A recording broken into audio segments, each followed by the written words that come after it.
Hello, everybody. Welcome to Beyond Boundaries with Lisa Richmond. I am Lisa Richmond, and this is Tarot Tuesday. So, yeah, last week was my first week doing my readings upstairs. I had my dog come in and totally disturb me a few times, which actually it was okay. It worked out okay. Everybody was very understanding with that. But this week, I have tried to put the animals away a little bit, and we're going to try this again and see how it works. Going to try working with the sound a little bit better. But at the end of the day, really, the deal is I don't have a professional set up for a recording studio. I don't have professional people that edit and make it look like I'm some kind of, I have like some kind of crazy work studio. This is my home. This is my living room. This is like my jam. And the thing that is the most important for me is getting the messages out to you, because I have already said to you, okay, I'm done for the summer. And then Spirit is like, no, there's still some people that really would benefit from some of the messages that come through. And I'm like, okay, sure. If this is something that I'm still being guided to do and to bring these messages to you all, then I mean, who am I to say no, right? Who am I to say no to Spirit? This week, we're going to be using the Light Seers Tarot. This is like one of my very favorite decks. Anybody who has a desire maybe that wants to look into doing tarot reading or start to like get to know the tarot deck, the Light Seers Tarot is an amazing deck to use because the pictures in it are so easily relatable and readable that is applicable to today's date kind of thing, like applicable to today's zeitgeist of what's going on. So we're going to do a little bit of Light Seers Tarot, and then we'll go from there. I have absolutely no idea which cards I'm using yet this week, but I do feel like these are where it needs to start. So again, if you're new to the channel, welcome. It's very good to have you here.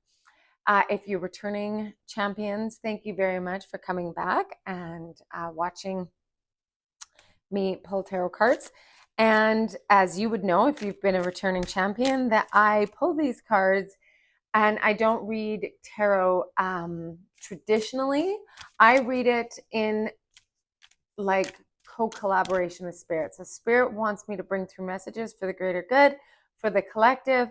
I pull cards and use these cards as kind of like bases or stamps in order to bring through the theme that Spirit wants to bring through.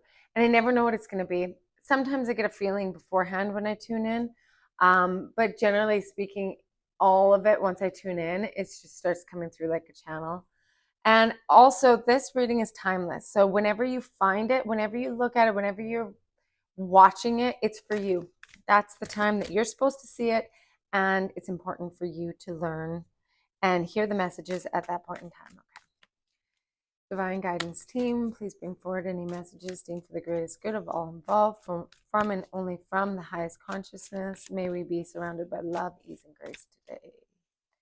What does that collective need to hear today? Two of Pence, work and play. What else we got?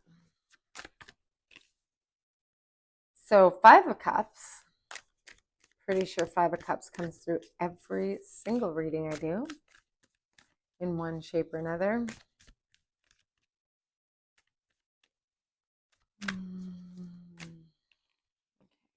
There's two that came out here.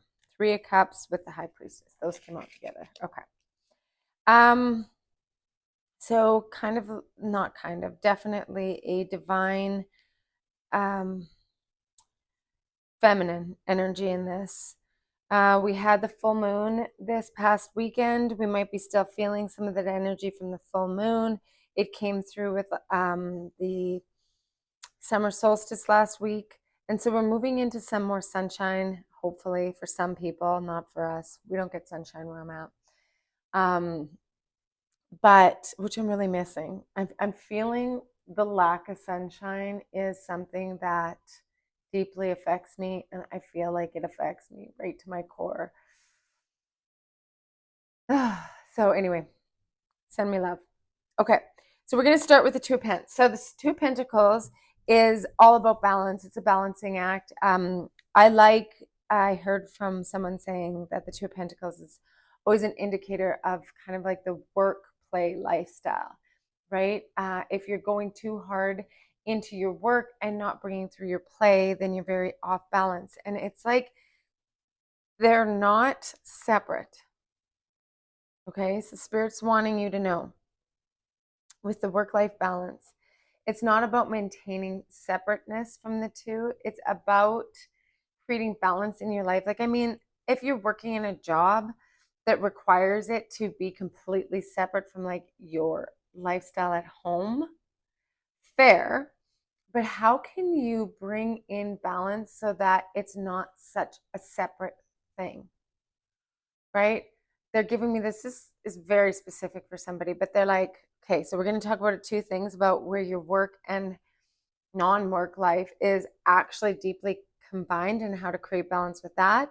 And then how they're, when it's like so far apart and they have nothing to do with each other, and how to bring balance in with that. So first we're going to start with creating balance when your job is something that may be considered 3D or something that is so separate from your spiritual life or your like family life. So they're giving me the example of like if you work in a correctional facility,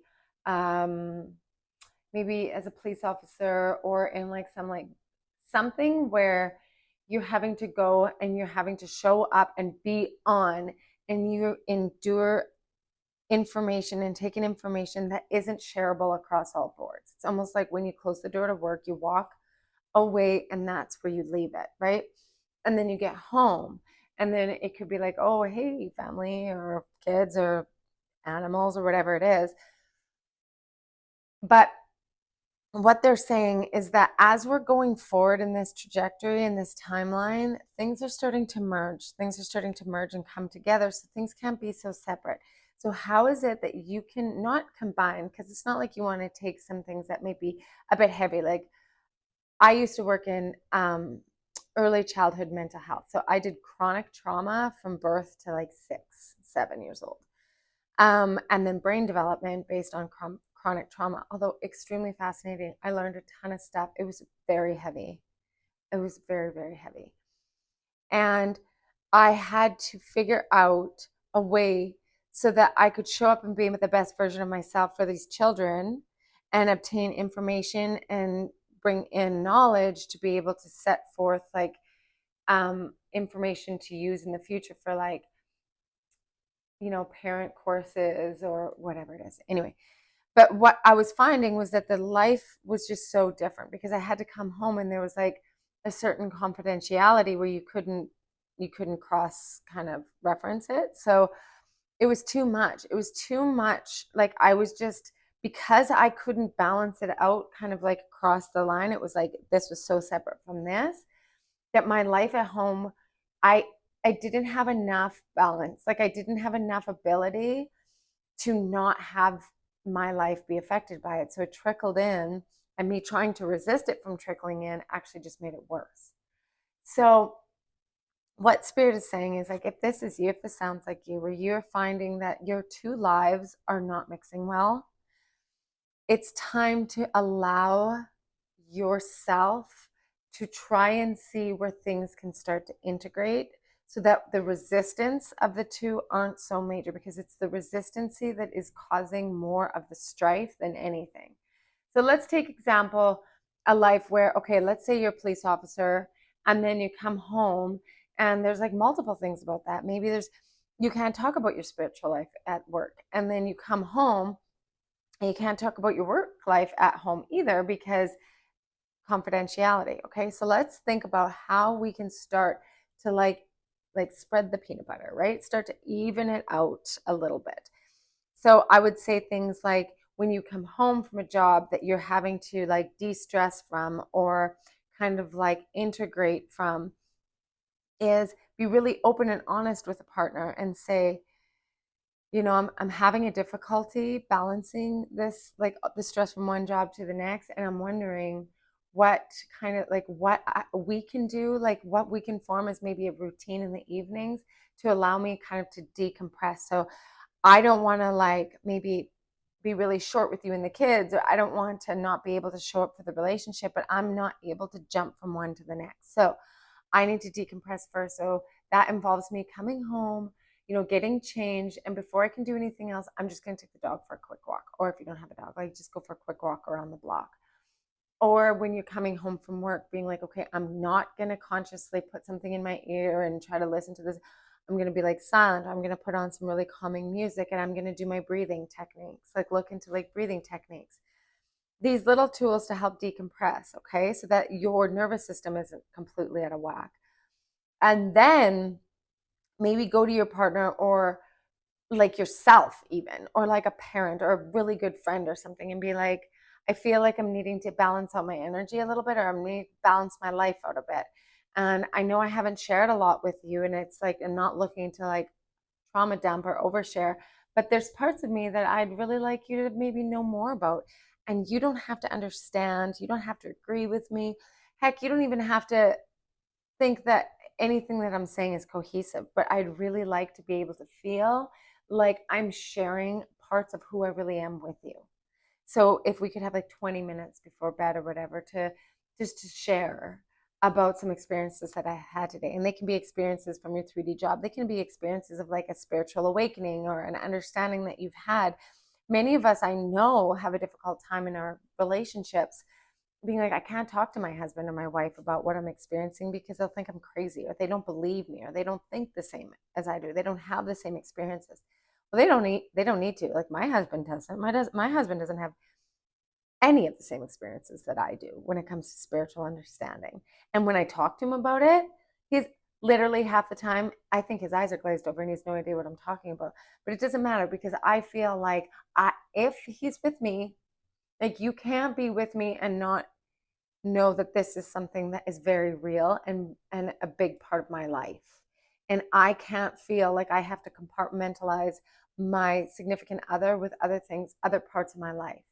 Because I really feel like that the different compartmentalization of our lives are starting to divide us a little bit when it's starting to become cohesive. When it's in our greatest good to become cohesive and start working together. And like they're showing me like evening out the peanut butter on the toast, right? We don't want like one corner of the toast with jam, one corner with butter, one with honey, and then one with peanut butter. And just like we can. That's actually not a bad idea, but not all the time. Sometimes we want it just like balanced out so it's going to be like cohesive, right? Um, they're also saying this might involve you having to go back on your timeline of life and see where is it in my life where I've been really vulnerable about sharing things that has come back to me as being like not safe, or it wasn't received well, or I was made to feel dumb or silly, or nobody believed me, or whatever. And then it's like that part of you closed down inside because you're like, oh, I know that when I bring these things up, it's not a good idea. People think I'm crazy. I'm not making that mistake again, right?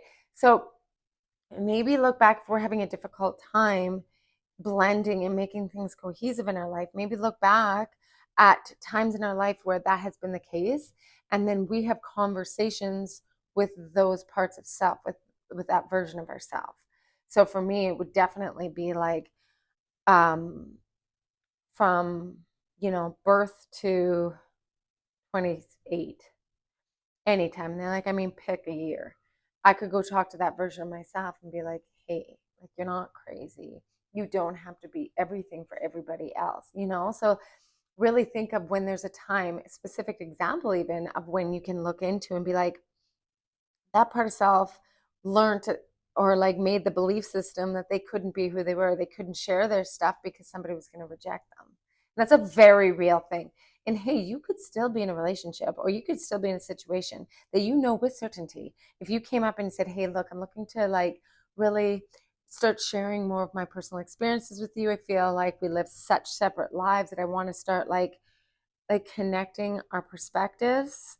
Can we talk? And you'd be like, yeah, like, right. Because the partner may have triggers in that same thing where they're like, they don't want to be seen for who they are too. So if everything just seems really cohesive and not weird, then we're a normal family, or we're a normal couple, or like nothing's wrong, right? Because we have to be perceived as, the family that's just got it all together, right? If we don't talk about it, then it doesn't exist. Well, then we could maybe like lean into that a little bit and be like, look, I'm thinking that there's parts of you that I'd like to learn more about. And in that, I might not know or agree or have any input whatsoever, but that's not the point.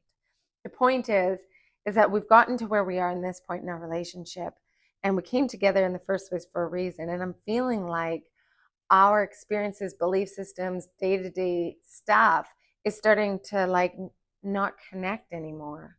And instead of us having to always have the same opinion or believe the same things, I'm looking to expand our knowledge about each other more. Because I don't have to agree with you. I don't have to have the same beliefs, but I want to have at least a pocket of knowledge to know what your beliefs are. Because that builds compassion for you. So then if I see you in a situation, normally where I'd be like, whatever, wouldn't even cross my mind, I could see a situation go down and be like, oh, because I know this about them, I know that they're probably struggling with this. So I can step in and at least be like comfort where you can talk to about it, right? So that was a long spiel of the Two of Pentacles, but it's really specific, and it's about starting to bring aspects of our lives into a cohesive unit, because things can't be so separate anymore, right? Work and life. Not saying that everything has to be all one, because it's really nice to be individualized too. Like I need to have my own stuff going on, right? Like I can't have every single thing that I'm doing, or my kids and husband do it too, right? But if I feel for a second like the people that are my close unit, I have to hide anything from, or not even hide, but like not say how I really feel, or not say an experience, because they might think I'm crazy, or they might not agree with me. Like that can't fly with me, because I have to be so expressive in this, or else it builds resentment. It builds this part inside of me that feels resentful to them and frustrated that I can't be my full self. And then I start holding back. And then I start holding my stuff in. And then it comes out in other ways that aren't balanced. So again, they don't have to agree with you. They don't have to even respond. But if the whole point of it in the cohesiveness is that you can have the full ability to be completely transparent in all of your stuff, and you be unconditionally loved, lovable, and worthy of unconditional love, because guess what? That's your birthright. And whether someone reflects back to you something that doesn't feel like that, that's not up to you. That's not about you. If somebody's reflecting back to you that you're not lovable, unconditionally loved, or worthy of any of that, that reflect back to you isn't in authentic alignment with who you are. Because what's in authentic alignment with who you really are is your divinity, your ability to receive unconditional love, be lovable, and love unconditionally, because that is, in essence, your authentic self. Okay, that's a big one. Okay, so that's the Five of Cups too. I feel like I just combined the two. But yeah, the Five of Cups, you can see with her here, she's like dumping out the water into the well.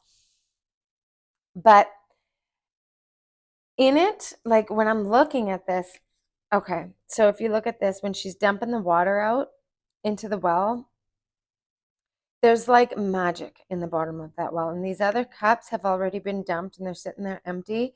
And she's dumping this one out and it's going down the well. And actually what she's not even seeing is the cup behind her holds all the knowledge in it, holds all the magic in it anyway. So by letting these out and putting down the well, it's almost like, you know how, if you've heard when people do like release work, when they'll like either write it all out and then burn the paper, or sometimes people will like,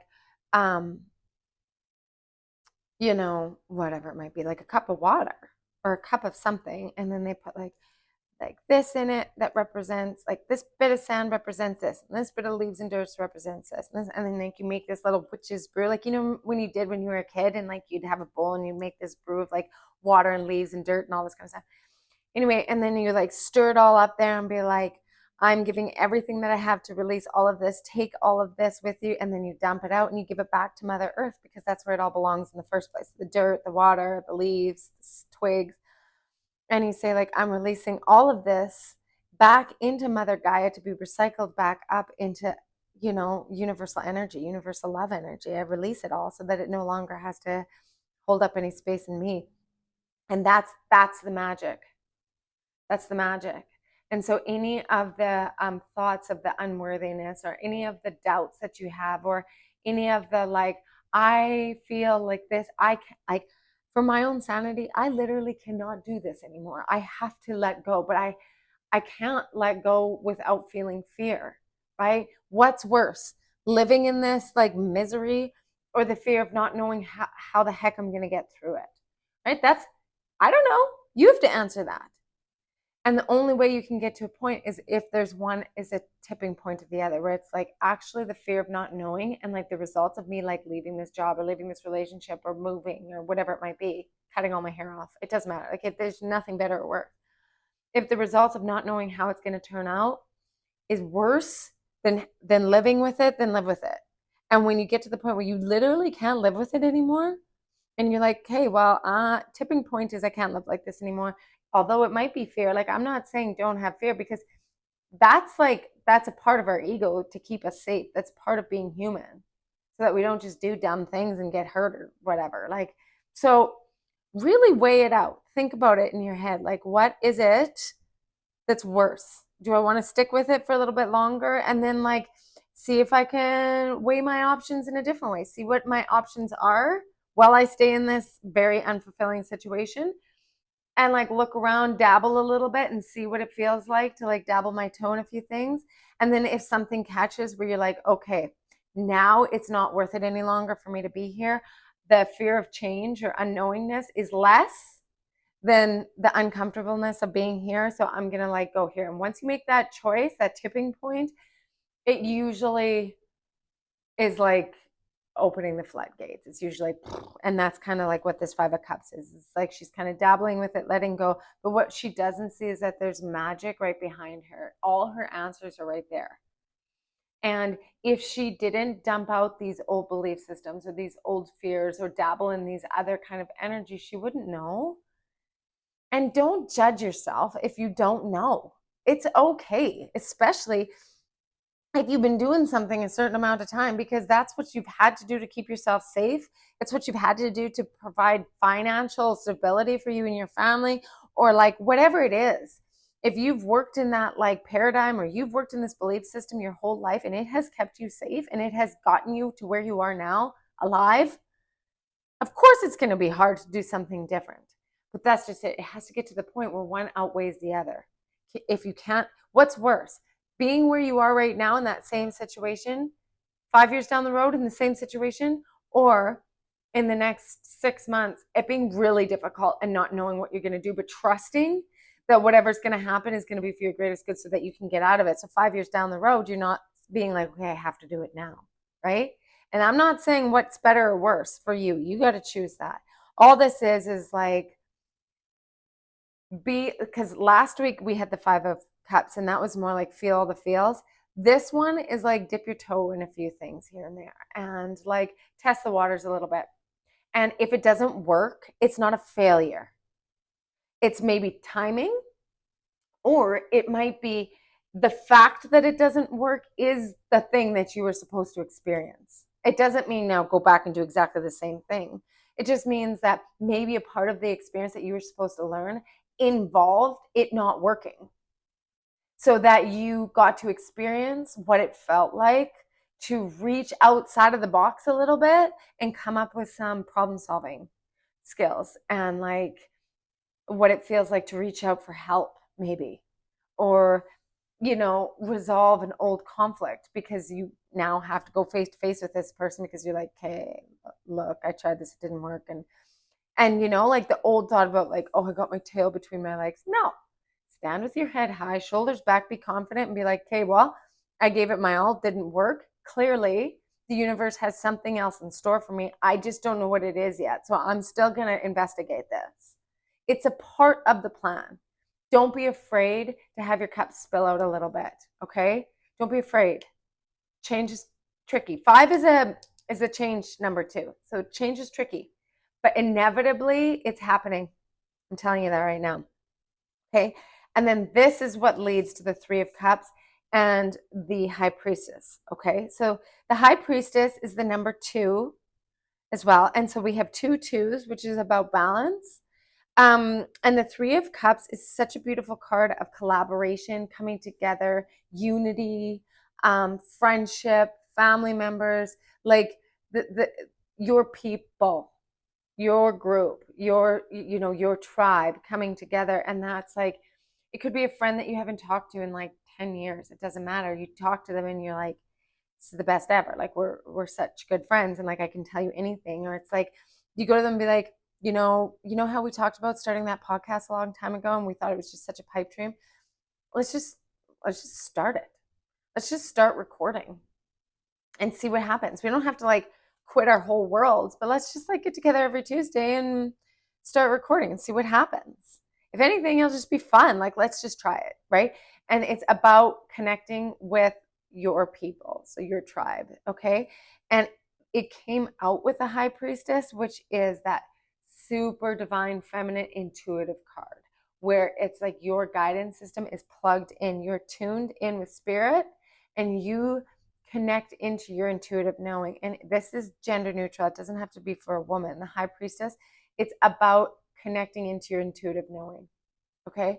So like when I talk about entering into your womb space, I used to do these like womb healing circles, and men would come because it would be about your womb space or like your gut feeling kind of thing. And it would be about connecting into your intuition and your divine knowing and allowing the balancing of the masculine and feminine, because we're so trained in a masculine world that a lot of men did have to learn how to go in and balance out with some more feminine aspects of trusting our gut and going into our intuition. That's what the High Priestess card is. So this is more like letting the mind chatter dissipate and move into your intuitive knowing. Okay. So this is like, this reading is beautiful because it's like life. It's very functional with life right now. Like it's a good reading for you to be able, there's nobody that's going to watch this and be like, absolutely nothing applies to me, because in this is tidbits of like humanity, of humanhood, of navigating our life through relationships and how to come back to ourselves and find the people at the end of the day. 3 of Cups, finding the people that raise us up, and so that we can stand in our knowing. That High Priestess, shoulders back, head up high. Don't let that falter. Okay. It's a really great pull. I'm thinking that's all I'm going to do, unless you know what? Okay, I'm going to reach over. Sorry if this sounds bad with the microphone. Okay, so the Balance Oracle, because we got 2 twos, and twos are all about balance, and this whole reading was about balancing. I'm going to read from the Balance Oracle that I got in Sedona, that I mention every time I use the cards, but I just love Sedona. And my spirit animal is a peacock, and the peacock feathers on here. So the peacock, for me, I got the vision when I was like a long time ago, when I was coming back into spirit, and every time the peacock would come out, it was my guide saying, when the blue peacock specifically shows up, that is your connection to spirit. That's what you can trust. Know that it's like you're about to have a major spiritual experience when the peacock shows up. And of course,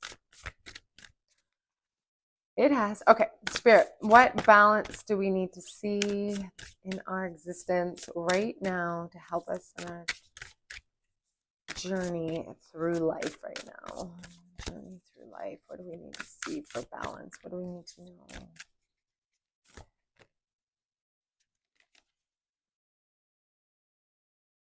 Okay. This is the number 2. I can't even believe it. I knew it too, so I can't believe it. So number 2, and it's all about the balance between boundaries and attachment. So how can we look into what we talked about boundaries and attachment? Okay, boundaries within what we will and will not accept in our existence, boundaries between saying like, look, this is an important part of who I am and I'm not willing to falter on this. And attachment that somebody else has to feel the same way, attachment that our life has to look like this, attachment to always knowing. Attachment is a really tough thing, because there's a balance right there, is when we can release ourselves from hardcore attachment, we have the freedom to be able to see clearly and not micromanage. But this is the balance, is what is the difference between being attached to a certain thing or having boundaries around it? Okay, so how does this play out for you guys?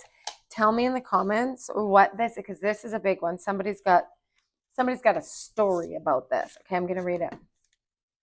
I'm going to read boundaries and attachment, numero 2. Setting clear boundaries in a relationship keeps connections healthy and stable. Attachment that is secure leads to a fulfilling bond with another. Attachments that are based on anxiety, avoidance, or fear create imbalances and often misunderstandings. Okay, this is huge. This is huge of what we're talking about. The attachments that are based on anxiety, avoidance, or fear. This is what I was talking about with the number 2, of creating the balance between the two, balance at life and home, being like, okay, I'm going to resist this. I don't want to talk about this for fear they're going to reject me of this. I have to be this person for them, because if I'm not, then they're going to think I'm weird, and then blah, blah, blah, blah, blah. We talked about it for a long time. Okay. To set clear boundaries, we must be secure in who we are and what we want. Okay. This takes practice. Okay. Like, I'm going to read that again because I don't want that to just go be like, yeah, to set boundaries, you just need to be secure. Like, okay, yeah, for sure.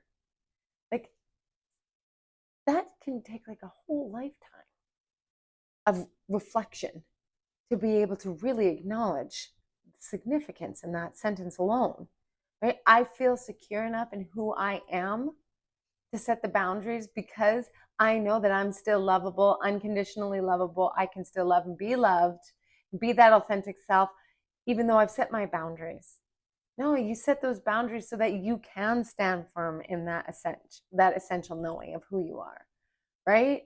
So I don't say this lightly, and I don't think it's super easy either. So, like, give yourself some credit here.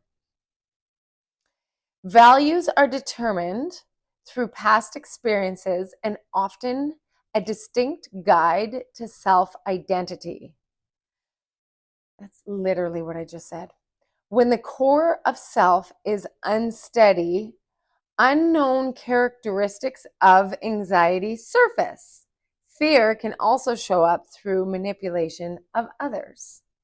When we are feeling as though we are being taken advantage of, it is time to reassess and state our truth and our concise needs to others. It may be that they do not know they are overstepping, so speak in a clear yet loving manner. When people have a preoccupied attachment style, they tend to have neediness and lack trust in the relationship. It can be exhausting trying to carry this energy for another.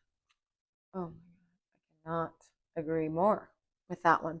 If you guys are interested, look at the different attachment styles. I find this fascinating. I was talking about early childhood mental health. We use that a ton.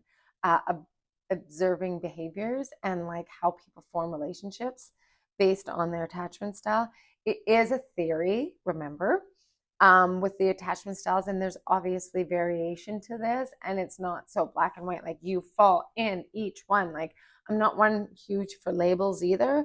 So like, we can all exuberate different attachment styles based on experiences. So like, the theory all comes from like the attachment style of like you to your parents, essentially, on how you developed it as a child, which sets the stage for all your future relationships. But like we could have gotten hurt, like had a like super secure attachment style, and then ended up with like a narcissist at some point in just a friendship and not seen it coming and totally got burnt, and all of a sudden developed a bit of an insecure attachment style when it comes to trusting friendships going on, or like there could be different types of triggers with that. So just understand that it's not black and white, and have lots of compassion for yourself. Don't make any judgments on yourself because of it. Just like look into the different types of attachment styles and see how it resonates with you. And then that actually, like, knowledge is key, right? Okay. Frame your system with the borders that speak to you. Be true to who you are and what you desire. Do not allow others to manipulate, violate, or abuse your life force. By stating clear boundaries, you give yourself, as well as your partner, friend, family member, coworker, or other, the freedom to find happiness and unconditional love. Hey, that's amazing. By setting your clear boundaries, then you give yourself and them the freedom to do the same, right? Because then, just like I said at the very beginning, if you're approaching somebody and saying like, look, I want to know more about you. I just want to create a safe place for you to tell me about your stuff. I'm not looking to give advice unless you ask for it, or judgment or anything. I just want to create a safe and open place for you to be able to connect and share. Okay? And maybe you'll have to have boundaries within that. Be like, within my boundaries, I'd love to share with you, but in sharing, I just don't want any response, please. And that's maybe where it starts. Or when you say, I'll start the conversation by saying, this is just to share. I don't want anything in response. I'm asking for advice. Or this is like a total like trauma dump for someone that you love, not like someone you just met, in order to just release some steam. This has nothing to do with you. I'm just like letting it all out because I feel safe with you. Right? Okay. This is a huge reading about relationships and boundaries and attachment styles and like feeling that balance. And I hope that whoever finds this, it really helps in your ability to stand firm in your own boundaries and creating really lasting, loving relationships. 3 of Cups, right? Find your peeps. Even if it's not like your significant other, you find other people to share some things then, so that it's not like you feel like you're in a world of your own. And I hope that this reaches with whom it needs to reach. I have full faith that it does. Otherwise, I wouldn't be here. And please share it and like it and do all the things. I'm really trying to grow this channel because by growing this channel, I can reach more people. And that's the goal, is reaching as many people as I possibly can, because I feel like Spirit has these beautiful messages and I'm here to share them. And if I don't share them, I get a super sore throat. And I'm like, no, I'm done, Spirit. And Spirit's like, yeah, no, you're not. And I get a sore throat because I hold it in. And then I know that it's like, okay, the message has to be heard. And even if it's one person, and that's great. The whole point is just like letting this be heard for whoever needs to hear it. Okay.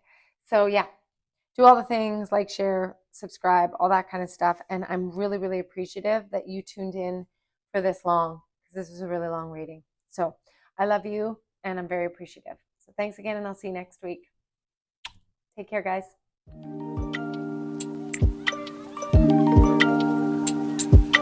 Thank you.